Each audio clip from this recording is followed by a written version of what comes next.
Welcome to Blackie family. நம்ம இந்த வீடியோவில் எதை பற்றி பார்க்க போகிறோம்னு சொல்லிட்டு பார்த்தீங்க அப்படின்னா, ஐஆர் சென்சாரை எப்படி ரிவர்ஸ் பண்ணி யூஸ் பண்ண வைக்கிறது அப்படின்னு சொல்லிட்டு தான் பார்க்க போகிறோம். அந்த ஐஆர் சென்சார் வந்து பார்த்திங்க அப்படின்னா, ஒரு ஆப்ஜெக்ட் முன்னாடி இருந்தால் வந்து சவுண்டு வந்து ப்ரொடியூஸ் பண்ணாது.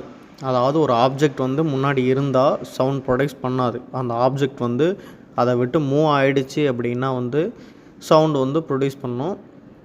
அதுக்கு என்னென்னலாம் வேணும் அப்படின்னு சொல்லிட்டு ஃபஸ்ட்டு பார்க்கலாம். நான் அதுக்கப்புறம் வந்து டீட்டெயிலாக அதோட கனெக்ஷன்ஸ் அது எப்படி ஃபங்க்ஷன் ஆகுது, அது வந்து முன்னாடி நம்ம கையை வச்சா என்ன பண்ணும், கையை வைக்கலனா என்ன பண்ணும் அப்படிங்கிறத பற்றி தான் பார்க்க போகிறோம். நம்ம வந்து ஃபஸ்ட்டு கனெக்ஷன் கொடுக்கும்போது எப்படி கொடுக்கணும் அப்படின்னா, ஃபஸ்ட்டு கை வந்து முன்னாடி நீட்டணும் அப்படின்னா எந்த சவுண்டுமே வராது. அதாவது கையை அந்த இடத்துலேருந்து எடுத்தோம் அப்படின்னா சவுண்டு வந்து ப்ரொடியூஸ் பண்ணும். இது வந்து எப்படி யூஸ் பண்ணோம் அப்படின்னா, நம்ம விண்டோஸில் வந்து டோர் க்ளோஸில் இருக்கிற டைமில் அது வந்து எந்த சவுண்டுமே ப்ரொடியூஸ் பண்ணாது. அதாவது டோர் ஓப்பன் ஆகிற சமயத்தில் அது வந்து சவுண்டு ப்ரொடியூஸ் பண்ணும். இந்த மாதிரி டோர் லாக்கிங் சிஸ்டத்துக்கு வந்து யூஸ் பண்ணலாம்.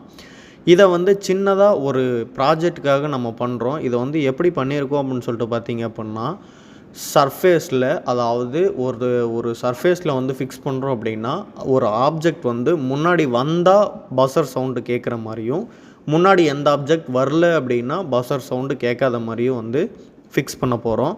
அதில் வந்து ஃபஸ்ட்டு என்னென்ன தேவை அப்படின்னு சொல்லிட்டு பார்த்திங்கன்னா, ஐஆர் சென்சார் ஒன்று வாங்கிக்கோங்க. ஐஆர் சென்சார் எடுத்துக்கிட்டு அதுக்கப்புறம் வந்து பார்த்திங்க அப்படின்னா 12 வோல்ட்டு பஸ்ஸர் ஒன்று வாங்கிக்கோங்க. 12 வோல்ட்டு பஸ்ஸரு அது வாங்கினீங்கன்னா தான் அதுக்கு சவுண்டு வந்து கரெக்டாக ப்ரொடியூஸ் பண்ணுறதுக்கான நம்ம இது கிடைக்கும். சவுண்டும் நல்லா கேட்கும். அடுத்து வந்து சுவிட்ச் ஒன்று வாங்கிக்கோங்க. சுவிட்சு வாங்கிட்டீங்க அப்படின்னா தான் நம்ம அதுக்கு போகிறதுக்கான பவர் சப்ளை வந்து ஸ்டாப் பண்ண முடியும். இல்லை அப்படின்னா வேணுங்கிற சமயத்தில் வந்து ஆன் பண்ணிக்க முடியும், ஆஃப் பண்ணிக்க முடியும். அதுக்கப்புறம் வந்து பார்த்திங்க அப்படின்னா 9 வோல்ட் பேட்ரி, நம்ம நார்மலாக கிட்ஸ் யூஸ் பண்ணுற பேட்ரி இருக்கும் பார்த்திங்களா, அந்த பேட்ரி வந்து எடுத்துக்கோங்க. அந்த பேட்டரியை வந்து யூஸ் பண்ணிக்கினா அதுக்கான பவர் சோர்ஸ் வந்து அதுக்கு போகும். நம்மளுக்கு தேவையான பவர் சோர்ஸ் அதுலேருந்து எடுக்கப்படும் பொழுது யூஸ்ஃபுல்லாக இருக்கும். அதுக்கப்புறம் வந்து பார்த்திங்க அப்படின்னா, நான் ஏற்கனவே சொன்ன 12 வோல்ட் பஸ்ஸர் வாங்கிக்கோங்க. அது வந்து சவுண்டு நல்லா கேட்கும். அந்த சவுண்டை வச்சு தான் நம்ம வந்து இந்த இடத்துல ஏதோ ஒரு ப்ராப்ளம் நம்ம அப்படின்னு சொல்லிட்டு ஐடென்டிஃபை பண்ணி அதை வந்து யூஸ் பண்ண முடியும். இதை வந்து கனெக்ஷன்ஸ் எல்லாம் எப்படி கொடுக்கணும்னு பார்த்திங்கன்னா, கிரவுண்டு, அப்புறம் வந்து பார்த்திங்கன்னா விசிசி, அப்புறமேட்டு சென்டரில் வந்து ஒன்று இருக்கும், அதுலேயும் கனெக்ஷன் பண்ணணும். இதில் வந்து இம்பார்ட்டண்டான கனெக்ஷன் வந்து பார்த்திங்க அப்படின்னா, நம்ம முன்னாடி வந்து டைரெக்டாக கொடுத்துருப்போம்.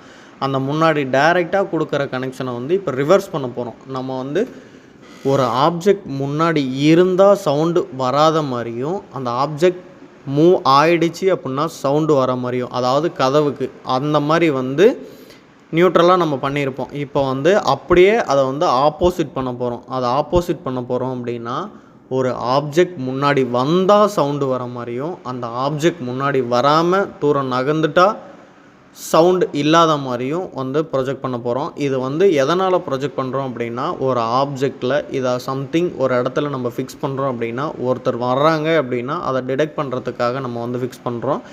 இது வந்து யூஸ்ஃபுல்லான திங்க். இது வந்து நிறைய பேர் வந்து பார்த்திங்க அப்படின்னா கிட்ஸுக்கான ஒரு சோர்ஸாக வந்து யூஸ் பண்ணலாம் அப்படின்னு சொல்லலாம். கிட்ஸுக்கு எப்படி யூஸ் ஆகும் அப்படின்னு சொல்லிட்டு பார்த்தீங்க அப்படின்னா, சயின்ஸ் டெக் ப்ராஜெக்ட்ஸுக்கு வந்து யூஸ் பண்ண முடியும். சயின்ஸ் டெக் ப்ராஜெக்டில் வந்து கவர்மெண்ட்டே வந்து சொல்லியிருக்காங்க.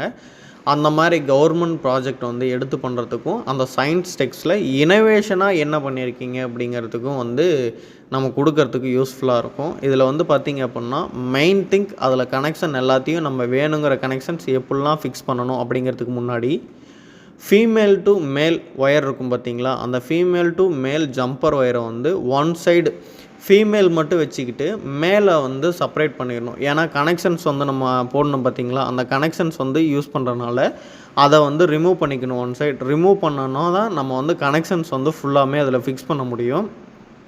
அப்படி ஃபிக்ஸ் பண்ணோன்னா மட்டும்தான் நம்மளுக்கு ஃபங்க்ஷன்ஸ் கரெக்டாக ரன் ஆகும். அந்த ஃபங்க்ஷன்ஸ் எப்படி ரன் ஆகுது அப்படிங்கிறத பற்றி ஃபுல்லாக பாருங்கள். வேணுங்கிற காம்பனன்ட் சொல்லிவிட்டேன். அந்த ஃபிக்ஸ் பண்ணுற கனெக்ஷன்ஸை இம்பார்ட்டண்ட்டாக பாருங்கள். இது வந்து ரிவர்ஸாக வந்து யூஸ் பண்ண போகிறோம். அப்படி ரிவர்ஸாக யூஸ் பண்ணுறோன்னா ஈஸி டெக்னிக்காக வந்து இருக்கும், நம்மளுக்கு யூஸ்ஃபுல்லாகவும். ஃபஸ்ட்டு வந்து பார்த்திங்க அப்படின்னா பஸர்லேருந்து ஒரு லைன் போகுது பார்த்திங்களா, பஸர்லேருந்து ப்ளஸ்ஸு மைனஸ் அப்படின்னு சொல்லிட்டு இருக்கும். அது மட்டும் இல்லாமல் நம்ம பேட்டரியிலையும் ப்ளஸ்ஸும் மைனஸ் இருக்கும். பிளாக் வந்து மைனஸாக வச்சுக்கோங்க, ரெட்டு ப்ளஸ்ஸாக வச்சுக்கோங்க. ப்ளஸ் வந்து பார்த்திங்க அப்படின்னா சுவிட்ச் ஆன் பண்ணுற இடத்துலையும், அதிலிருந்து ஒரு கனெக்ஷன் வந்து பார்த்திங்க அப்படின்னா பஸ்ஸர்லேயும் கொடுத்துருங்க. அந்த பஸ்ஸரில் கொடுத்துட்டிங்க அப்படின்னா பஸ்ஸர்லேயும் ப்ளஸில் தான் கொடுக்கணும். அடுத்தது மைனஸ் வந்து பார்த்திங்க அப்படின்னா அதில் வந்து கனெக்ஷன் வந்து பார்த்திங்க அப்படின்னா விசிசி இருக்கும், கிரவுண்ட் இருக்கும், அவுட் இருக்கும். அந்த கிரவுண்டில் வந்து கனெக்ஷன்ஸ் வந்து ஃபிக்ஸ் பண்ணிக்கணும். அந்த மைனஸ் வந்து பார்த்திங்க அப்படின்னா கிரவுண்டில் வந்து கனெக்ஷன் கொடுத்துக்கணும். அந்த கிரவுண்டில் கனெக்ஷன் கொடுத்ததுக்கப்புறம் விசிசி இருக்குது பார்த்திங்களா, அந்த விசிசி வந்து ப்ளஸ்ஸு நம்ம வந்து ப்ளஸில் கொடுத்துருக்கோம் பார்த்திங்களா பஸ்ஸருக்கு, அதில் ஒரு கனெக்ஷன் போட்டுக்கணும். அந்த கிரவுண்டில் கொடுத்த கனெக்ஷன் வந்து காமிக்கிற பாருங்கள். அந்த கிரவுண்டில் கொடுத்த கனெக்ஷன் வந்து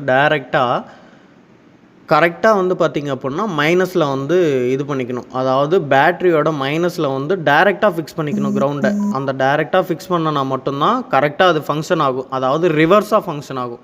அடுத்தது வந்து அவுட் வந்து பார்த்திங்கனாலும் கரெக்டாக நம்ம யூஸ் பண்ணுற பஸ்ஸரோட மைனஸில் வந்து ஃபிக்ஸ் பண்ணிக்கணும். அந்த மாதிரி கனெக்ஷன் போட்டிங்கனாலே அது வந்து பார்த்திங்க அப்படின்னா ரிவர்ஸில் ஃபங்க்ஷன் ஆகிடும். இப்போ வந்து ரிவர்ஸில் எப்படி ஃபங்க்ஷன் ஆகும்னா, நம்ம கனெக்ஷன்ஸ்லாம் கொடுத்துருக்கோம் பார்த்திங்களா, அதில் வந்து ஹேண்டை முன்னாடி கொண்டுட்டு போனீங்கன்னா பஸ்ஸர் அடிக்கிற மாதிரியோ, ஹேண்டை எடுத்துட்டிங்க அப்படின்னா பஸ்ஸர் அடிக்காத மாதிரியும் தான் நம்ம ரிவர்ஸ் பண்ணியிருக்கோம். இந்த வீடியோ பிடிச்சிருந்துச்சி அப்படின்னா லைக் பண்ணுங்கள், ஷேர் பண்ணுங்கள், உங்கள் ஃப்ரெண்ட்ஸ் அண்ட் ஃபேமிலி எல்லாத்தையும் சப்ஸ்கிரைப் பண்ண சொல்லுங்கள்.